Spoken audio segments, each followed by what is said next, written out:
Bir gün yorulsam hayattan, sesini hatırlayacağım.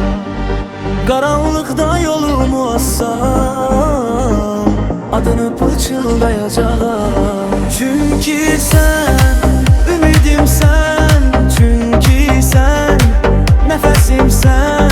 Sen yoksan diyebilmərəm. Sen benim kalbimdesən.